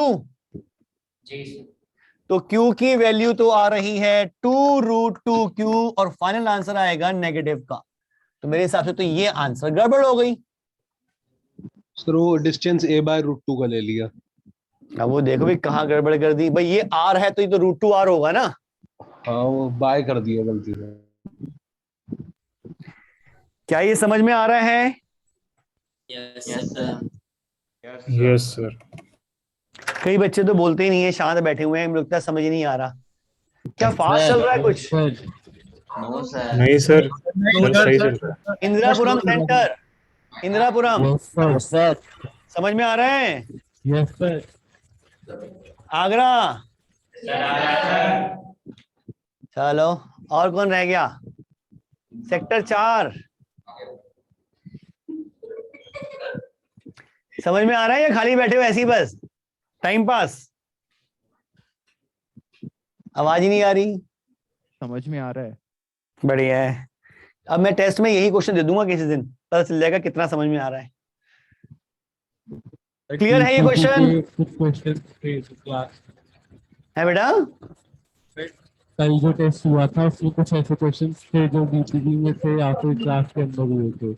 ठीक है, अब ऐसा है मैं आगे, अब क्वेश्चन भी बहुत सारे पढ़ाने थे, अब आगे का कॉन्सेप्ट तो नेक्स्ट क्लास पढ़ाऊंगा। एक कॉन्सेप्ट आ रहा है ग्राफ का, उसे समझ लो, इंपॉर्टेंट कॉन्सेप्ट है। सुने बेटा, आप शांत हो जाएं, सुन लें जरा इसको। ड्रॉ ER ग्राफ है बेटा। किसी का माइक ऑन है, कोई बताना चाह रहा है, मुझे समझ में नहीं आ रही। सर बंद हो गया। चलो, draw ER graph for 0 to L होगा ये। R vary from 0 to L if 2 point charges Q1 Q2 are located L distance apart as shown in the figure when both are positive। देखो भाई, ये दोनों चार्जेस अगर positive के हैं और ये L डिस्टेंस पे पड़े हैं, तो इस लाइन के अलोंग इलेक्ट्रिक फील्ड को हमें ड्रॉ करना है विद R, मींस एक ग्राफ बनाना है। ठीक, तो वो ग्राफ कैसे एनालाइज करते हैं ये आना चाहिए, क्योंकि एग्जाम में इस पे बेस्ड क्वेश्चंस आते हैं। पहला केस में लेके चल रहा हूं, व्हेन बोथ आर पॉजिटिव, जब दोनों चार्ज पॉजिटिव है और दोनों की क्वांटिटी भी मैंने सेम रखी है Q, और इलेक्ट्रिक फील्ड इस डायरेक्शन में दिखा रहा हूं और R इस डायरेक्शन में दिखा रहा हूं। ये तो बना रहे हैं ग्राफ, लेकिन सिचुएशन को एनालाइज करें तो इस डायरेक्शन में यहां पर है Q, यहां पर है Q, और इस डायरेक्शन में हम डिस्टेंस ले रहे हैं R। तो इस डायरेक्शन को मैंने पॉजिटिव मान लिया, मींस जब इलेक्ट्रिक फील्ड इधर होगी तो उसे पॉजिटिव लूंगा, जब इसके अपोजिट होगी तो उसको नेगेटिव में दिखाऊंगा। ठीक, अब इस चीज को एनालाइज करो। अगर ये दोनों चार्जेस इक्वल मैग्नीट्यूड के हैं तो इसके एग्जैक्टली मिडल पर इलेक्ट्रिक फील्ड जीरो होगी। Yes sir. इसके मिडल पर, एग्जैक्टली मिडल पर नेट इलेक्ट्रिक फील्ड जीरो आएगी भाई। इसकी वजह से राइट में, इसकी वजह से लेफ्ट में इक्वल मैग्नीट्यूड तो जीरो आएगी। लेकिन अगर मैं मिडल के थोड़ा सा भी लेफ्ट में जाऊं, मिडल के थोड़ा सा भी लेफ्ट में एनालाइज करूं, तो इस Q चार्ज की इलेक्ट्रिक फील्ड राइट में आएगी। यस। और इस Q चार्ज की इलेक्ट्रिक फील्ड लेफ्ट में आएगी।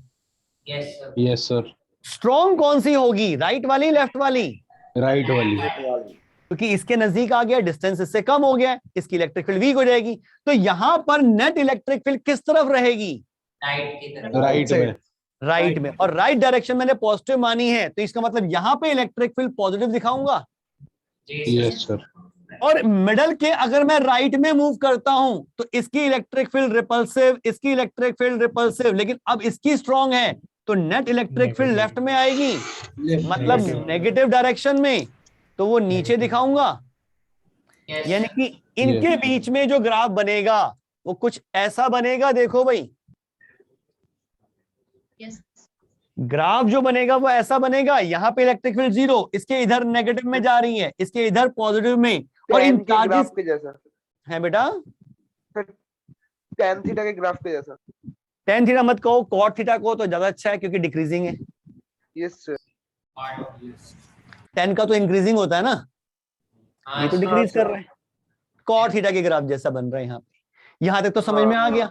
लेकिन अगर मैं इसके राइट में देखूं, अब यहाँ पे एक चीज और देखो, यहाँ पे Q चार्ज की पोजीशन पे इलेक्ट्रिक फील्ड इंफिनिटी की तरफ अप्रोच कर रही है, क्योंकि जब इससे डिस्टेंस बहुत कम हो जाएगा तो इसकी इलेक्ट्रिक फील्ड तो बहुत स्ट्रांग हो जाएगी, और इसकी इलेक्ट्रिक फील्ड लेफ्ट डायरेक्शन में है, मींस नेगेटिव डायरेक्शन में बहुत बड़ी इलेक्ट्रिक फील्ड बचेगी। इसी पॉइंट के अगर जस्ट राइट में मैं बात करूं, जस्ट राइट में यहां की बात करता हूं अगर मैं, तो यहां इलेक्ट्रिक फील्ड किस डायरेक्शन में होनी चाहिए? राइट में। भाई इसकी भी राइट में और इसकी भी राइट में, कितने मैग्नीट्यूड की? इनफाइनाइट। राइट में है तो पॉजिटिव, और इन्फिनिटी मीन स्टार्ट होगी ऊपर से, और इसके मैं यहां पे कहीं भी पॉइंट ले लूं, इलेक्ट्रिक फील्ड राइट में ही रहेगी, मतलब पॉजिटिव में रहेगी। लेकिन जैसे जैसे दूर जाता रहूंगा इलेक्ट्रिक फील्ड वीक होती जाएगी। Yes sir. पॉजिटिव रहेगी, पॉजिटिव रहेगी, लेकिन वैल्यू कम होती जाएगी।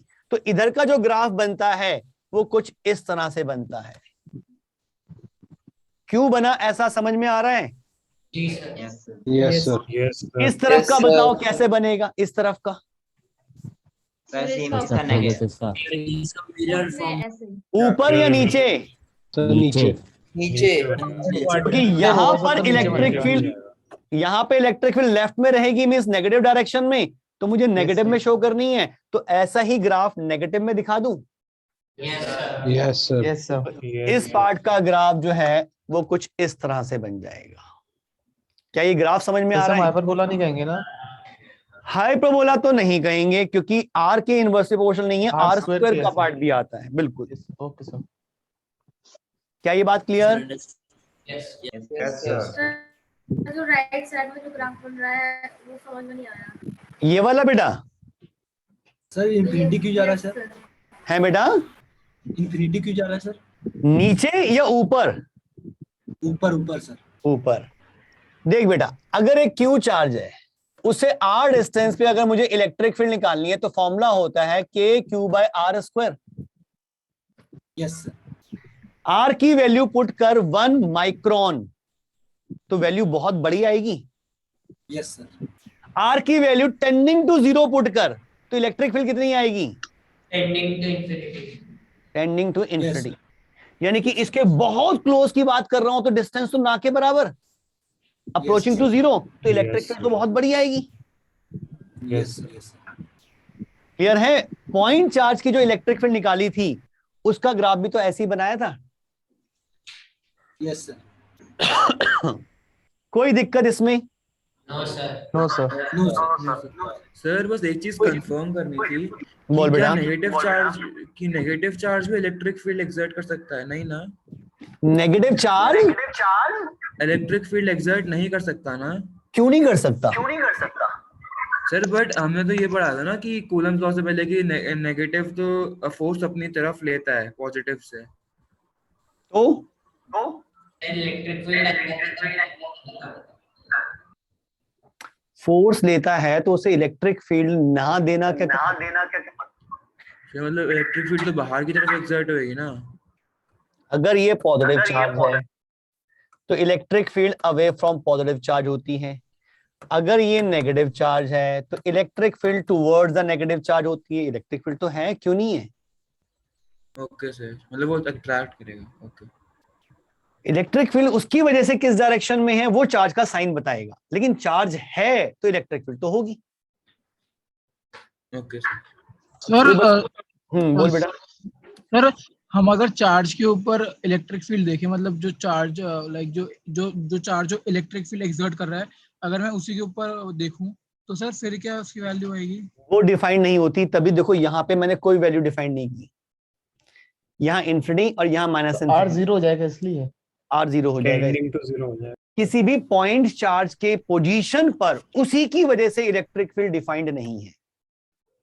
Okay sir. किसी भी पॉइंट चार्ज की वजह से उसी की पोजीशन पर इलेक्ट्रिक फील्ड डिफाइंड नहीं है, कहीं भी नहीं है। आपको ध्यान हो तो मैंने जो ग्राफ बनाया था स्टार्टिंग में पॉइंट चार्ज वाला, उसमें भी ये देखो, ये था electric field due two point charge. तो जब R 0 है तो इलेक्ट्रिक फील्ड की कोई वैल्यू दिखाई नहीं है, कहीं पे भी कोई वैल्यू नहीं पता। इन्फिनिटी पता ही नहीं क्या होता है, माइनस इन्फिनिटी पता ही नहीं क्या होता है, तो वो नॉट डिफाइंड है। सर तो यहाँ पे अगर मेरा R 0 हो जाए तो फिर जो इन्फिनिटी या फिर नॉट इन्फिनिटी आएगा, तो फिर ये इसकी इंटेंसिटी दिखा रहा है कि मतलब वो बहुत ज्यादा हो जाएगी, या फिर वो डिफाइंड ही नहीं है। अच्छा, इन्फिनिटी का मतलब क्या होता है? जो वैल्यू जहां हम जा ही नहीं सकते हैं, या जिसकी वैल्यू तो मैं इन्फिनिटी को कह सकता हूँ not defined term. Yes sir. जब मैं इन्फिनिटी कह रहा हूँ तो इसका मतलब नॉट डिफाइंड टर्म ही तो कह रहा हूँ, या अलग से कुछ अलग होता है? इन्फिनिटी को क्या कह सकते हो? क्या है इन्फिनिटी? इन्फिनिटी को डिफाइन कर सकते हो? हैं? No sir, infinity not defined term नहीं है। इसलिए बच्चे ने नॉट डिफाइंड टर्म होता है सर। देखो इतना मैथ्स तो नहीं आता मुझे, पर मैं जो फिजिक्स में समझता हूँ वो इतना ही है कि इन्फिनिटी मतलब जिसको मैं डिफाइन नहीं कर पा रहा, तो मैं ग्राफ में कैसे दिखा दूं उसको? किसी भी पॉइंट चार्ज की वजह से, किसी भी पॉइंट चार्ज की वजह से उसी पॉइंट चार्ज की पोजीशन पर इलेक्ट्रिक फील्ड हम डिफाइन नहीं कर सकते। ये एक पॉइंट चार्ज Q और यहीं पे इलेक्ट्रिक फील्ड पूछ ले, इसकी वजह से पता ही नहीं कितनी है। ठीक, इसके आसपास कहीं पूछ ले तो डिस्टेंस तो होगा कोई फाइनाइट डिस्टेंस, तो मैं इलेक्ट्रिक फील्ड निकाल लूंगा, चाहे बहुत बड़ी आए, निकाल तो दूंगा मैं, लेकिन इस पॉइंट पे मैं इलेक्ट्रिक फील्ड नहीं निकाल सकता इसकी वजह से। क्या ये बात क्लियर? Yes sir. अच्छा, ये ग्राफ तो हमने बना लिया जब दोनों पॉजिटिव हैं। अब ये जब दोनों नेगेटिव हैं, आप अपनी कॉपी में बनाओ, फिर कंपेयर करना। जल्दी से बनाओ। अगर दोनों चार्जेस नेगेटिव हैं तो इलेक्ट्रिक फील्ड और R के बीच में ग्राफ कैसे बनेगा? अगर मैं राइट डायरेक्शन को पॉजिटिव मान रहा हूं फॉर इलेक्ट्रिक। 2 मिनट रुकिए सर। बिल्कुल रुक गया।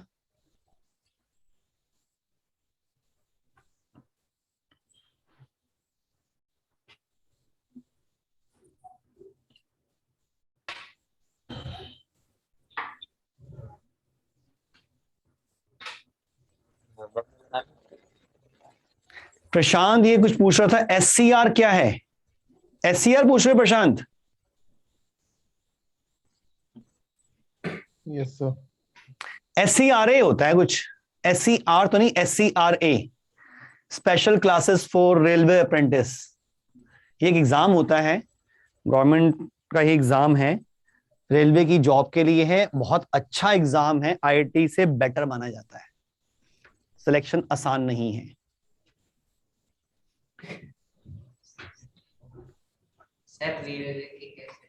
सर जेई में क्वेश्चन के आगे SCRA होता है बेटा। अच्छा, वहां पे जो आप पूछ रहे हो SCR, अच्छा अगर जेई में लिखा था SCR तो वो उसका मतलब स्क्रीनिंग है। अगर जेई के क्वेश्चन के आगे SCR लिखा है तो उसका मतलब स्क्रीनिंग। पहले एक जेई में स्क्रीनिंग टेस्ट हुआ करता था, जो आपने क्वेश्चन दिया था उसमें लिख रहा था। हाँ, तो वो स्क्रीनिंग लिखा, उसका मतलब स्क्रीनिंग टेस्ट का है, वो क्वेश्चन स्क्रीनिंग टेस्ट का था। जब पहले एग्जाम हुआ करता था, जब हम एग्जाम देते थे तो पैटर्न कुछ डिफरेंट था बेटा। सर अगले संडे को एडवांस का भी टेस्ट होगा।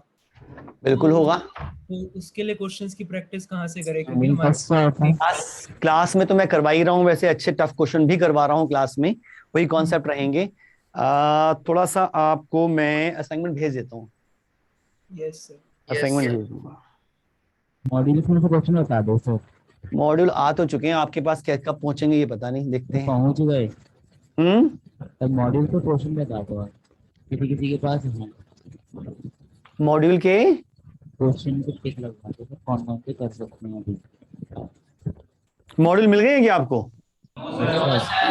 हेलो भाई सर नहीं मिले। आ तो चुके हैं, कुरियर करवा रहे हैं, जिनके पास पहुंचने हैं, मतलब सेंटर में पहुंचा रहे हैं, तो देखो कब पहुंचते हैं आपके पास। हाँ, इसका बना लिया ग्राफ? सर। चलो जी, फटाफट कंपेयर करना कि आपका सही है या गड़बड़ है। कितने बच्चों का गलत है? Yes sir. कितने बच्चों का गलत है?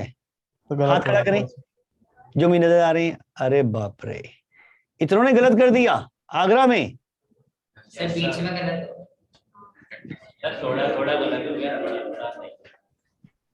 गलत नहीं है। ग्राफ में और वैल्यू में ध्यान रखना बेटा, दोनों चार्जेस हमें दे रखे हैं नेगेटिव के, ठीक है जी।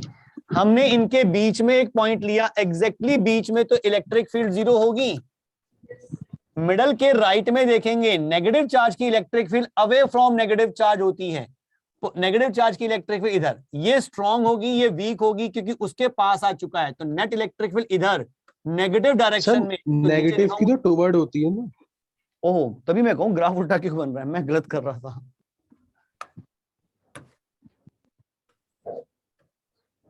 हाँ जी, देखो भाई, ये दो चार्जेस पड़े हैं, इसके राइट में गए, नेगेटिव चार्ज की इलेक्ट्रिक फील्ड राइट में, इस नेगेटिव चार्ज की इलेक्ट्रिक फील्ड इस तरफ, इसकी वीक होगी, इसकी स्ट्रांग होगी इस पॉइंट पर। Yes sir. तो नेट इलेक्ट्रिक फील्ड राइट में आएगी। Yes sir. राइट डायरेक्शन मतलब पॉजिटिव डायरेक्शन कहा था, यानी कि यहां पे इलेक्ट्रिक फील्ड पॉजिटिव आनी चाहिए, तो मिडल से इस तरफ इलेक्ट्रिक फील्ड पॉजिटिव दिखाई है, मिडल के इस तरफ इलेक्ट्रिक फील्ड नेगेटिव दिखाई है, मिडल पर 0 दिखाई है। क्या ये वाला पोर्शन समझ में आया? Yes sir. इसके राइट साइड में देखो, इसके राइट साइड में नेगेटिव की वजह से इलेक्ट्रिक फील्ड लेफ्ट में, नेगेटिव की वजह से इलेक्ट्रिक फील्ड लेफ्ट में, दोनों चार्जेस की वजह से लेफ्ट में, तो नेट इलेक्ट्रिक फील्ड लेफ्ट में रहेगी।